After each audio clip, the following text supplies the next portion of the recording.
acredito em Portugal, os portugueses mal era, se não, e são otimistas, apesar de também ser realista. Obviamente que nós não fazemos tudo bem.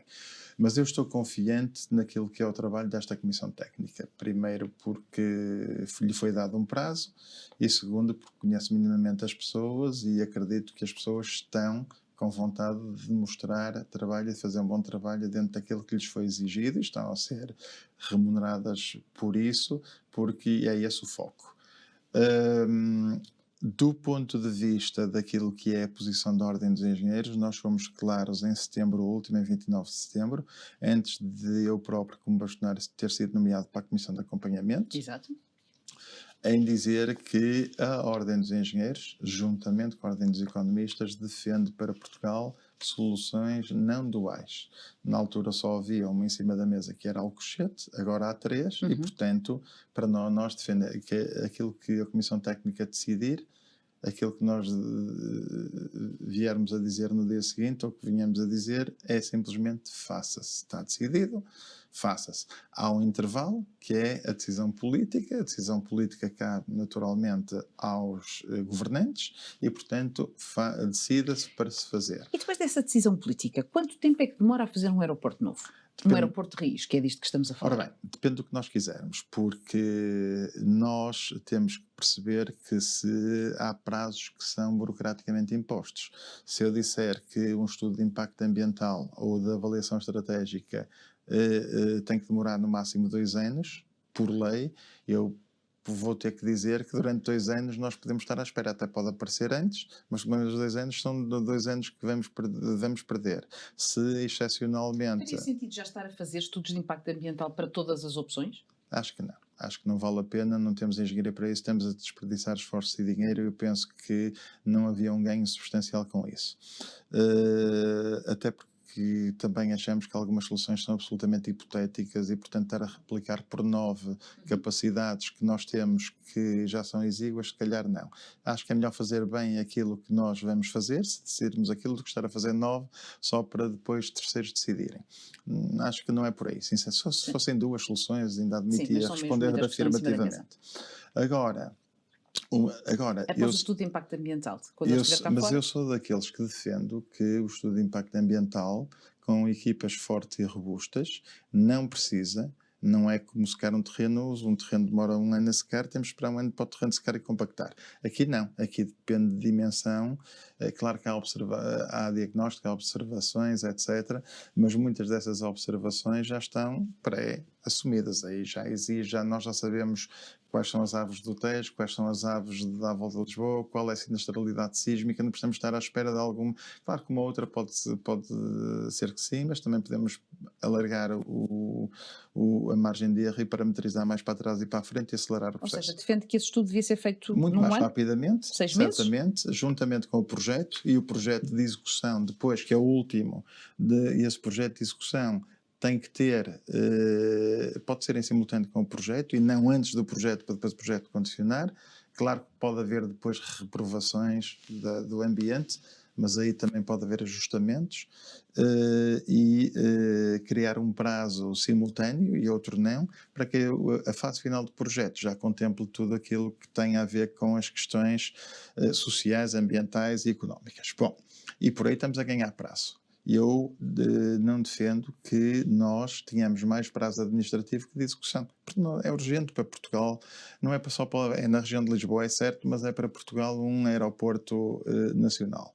E eu, custa-me imenso, infelizmente, sou do Norte, gosto de estar em Lisboa e gosto do país todo e de Lisboa também, mas custa-me imenso se for apanhar um avião em Lisboa, terreno em Lisboa, dou de barato. Mas se for fazer trânsito em Lisboa, para mim, vindo do Porto, ou do aeroporto do Norte, é um suplício.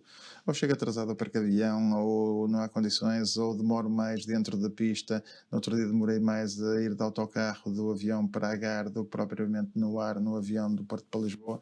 É inaceitável neste momento o que se está a passar. Isso significa que nós neste momento estamos em esforço completo total, no atual aeroporto, mas isso poder-se-ia resolver de alguma forma ou acautelar-se com as tais obras que se falam que é necessário de infraestrutura. Já deviam estar feitas e ainda não começaram. E porquê é que não começaram? É a tal questão da decisão e depois do fazer. Está toda a gente à espera porque eu aqui admito que haja interesses de muitas partes, das quais eu não quero estar aqui a particularizar, mas quem perde é Portugal.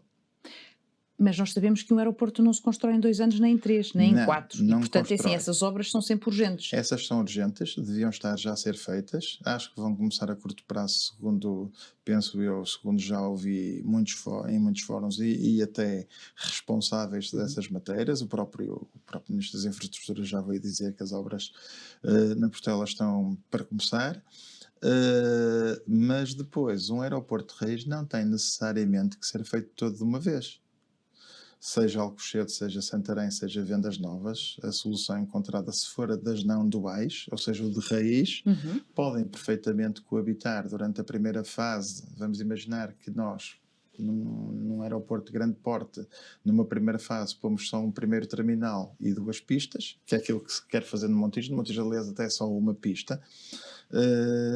Se fizer isso numa solução de raiz e de futuro, aquele dinheiro que se investia numa solução que faria manter a Portela, faz para ali, mas enquanto estiver nessa dimensão, mantém-se a Portela. E depois a segunda E na fase. verdade isso acabará por ser uma solução dual nos primeiros tempos. Exato, é uma solução. Mas nos primeiros tempos nós vamos ter sempre Vamos ter ter a sempre de ter. solução dual, obviamente. E depois, a partir daí, até a solução não dual, criar condições de se criar um aeroporto de raiz e estruturante para Portugal. Não precisa de ser feita a primeira fase, não precisa de ser feita. Eu diria que um aeroporto de raiz final, muita gente fala em 10 anos, 15, e daí de Montijo fala num ano e meio. Não é verdade. Não é verdade. Nem é essa a diferença de prazo de um para o outro, nem sequer é essa a diferença de custos de um para o outro. Ou seja, o Montijo é só 1.000 milhões e o outro é 10 mil milhões, inventa-se muito para aí. Isso tem que ser feito com cuidado, com estudos económicos adequados. Há aproximações, mas não existe esta diferença. Uma primeira fase de Montijo custaria mais ou menos aquilo que custaria uma primeira fase de um aeroporto de raiz, e estamos a falar de uma primeira fase. Podia ser o aeroporto de raiz, como tem que haver umas infraestruturas maiores, podia ser um bocadinho mais caro, mas também já ficava preparado para o futuro. Agora a diferença não é substancial, é uma questão de opção. Nós defendemos estas, não duais.